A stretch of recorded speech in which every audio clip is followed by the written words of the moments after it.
Скъпи везни, водолеи и близнаци, представители на въздушната стихия, високосната 2016 година ще бъде под въздействието на огъня. Новата година ще бъде управлявана от планетата Марс и числото 9, а според китайски календар в знака на деветото животно, което се е явило пред Буда – червената огнена маймуна, символ на човешкия интелект и одухотвореност. Огнената стихия и червеният цвят са тези, които ни активизират, даряват ни жизнена енергия и стремежи. Можете да стимулирате огъня в живота си през тази година, като общувате и партнирате повече с овни, лъвове, стрелци. Внасянето на червения цвят в ежедневието ви, в обличането на дрехи и интериора ще ви стимулира да реализирате гениалните си идеи на практика. Скъпи везни и най-очарователни и справедливи представители на зодиака! За вас планетата на късмета Юпитер през 2016 година завършва 12-годишния си цикъл, което означава, че е време да се обърнете към вътрешния си свят и да направите равносметка за отминалото време. Големият добротворец ще навлезе във вашия зодиакален знак Везни през септември и тогава ще настъпи времето за всякакви начинания и откриване на нови хоризонти. Радикална промяна ще претърпите в сферата на сериозните партньорства, където са и бизнес и деловите отношения. През тази година астрологичните показатели сочат, че здравето ви ще зависи най-вече от психическото ви състояние. Ще бъдете подложени на достатъчно напрежение от дисбаланси в взаимоотношенията си. Артистичната ви естетическа същност ще се хармонизира най-много от красивите неща в живота, общуването с интересни хора. Необходимо ще бъде да се обръщате по-често към себе си и психологическия ви свят. Зареждащо въздействие за вас ще има изкуството, музиката, танците, киното. Юпитер в Дева ви приветства да се адаптирате към здравословен начин на живот. Сега му е времето за отказване от вредни навици и храни, започването на спорт и свалянето на килограми. Дългосрочната промяна за вас предстои в семейството и дома ви. Бъдете внимателни и премерени във взаимоотношенията си с братя, сестри и съседи. Възможно е да повлияят отношението с любимите хора.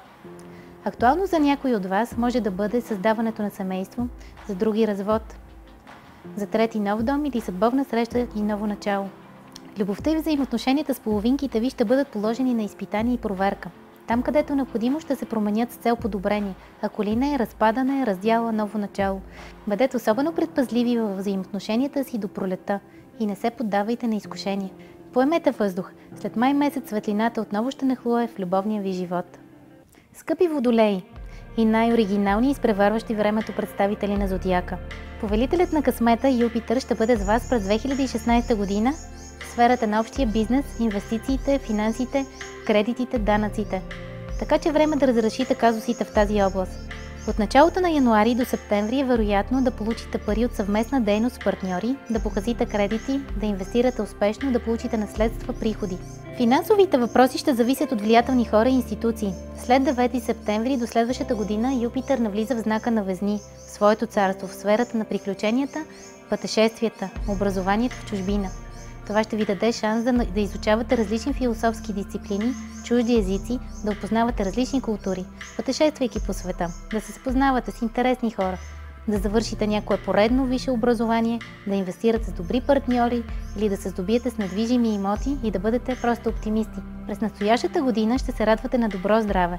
Периодът до септември ще бъде изключително благоприятен да започнете здравословно хранене, да се откажете от вредни навици и да влезете в идеална физическа форма. Юпитер ще ви покровителства да достигнете до дълбоката, духовната, споделената любов. Така че за мнозина от вас късметът ще бъде именно в това да се срещнат с нея очи в очи. Ще бъдете изключително привлекателни и магнетични и ще привличате неудържимо другите. Драги близнаци и най-изкусни и изобретателни представители на зодиака! През 2016 година в работата си ще трябва да бъдете доста подредени и организирани. Съобразяването с авторитетни, висше стоящи фигури, а дори и правосъдието ще бъдат актуални през тази година. Отговорността и структурираните действия ще бъдат предпоставка да привлечете партньори в бизнеса, инвестициите, банковите дела. Пазете се от конфликти в деловите отношения по време на ретроградния Марс от 17 април до 29 юни. Чувството ви за свобода и независимост и стремежът ви да достигнете мечтите си може да се откаже отправна точка за рязка промяна в посоката на живота ви.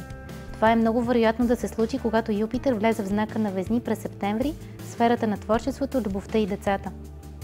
През 2016 година е добре да се погрижите за себе си, да се адаптирате към здравословен начин на живот и постепенно да се откажете от вредни навици. Късметът за вас ще бъде в сферата на дома и семейството. Юпитер ще оказва такова въздействие до септември месец. Това предполага преместване в ново жилище, разширяване на семейството и дома. От септември до края на годината Юпитер ще премине в знака на Везни и късметът за вас ще бъде в сбъдването на най-сърдечните ви мечти. В сферата на любовта, творчеството и децата за някои от вас вероятно ще настъпи време, в което ще се възползват от късмета за зачеване, а също и от успешно раждане. Разширяването на хоризонтите в любовта и избъдването на съкровените ви блянове ще бъдат актуални за вас.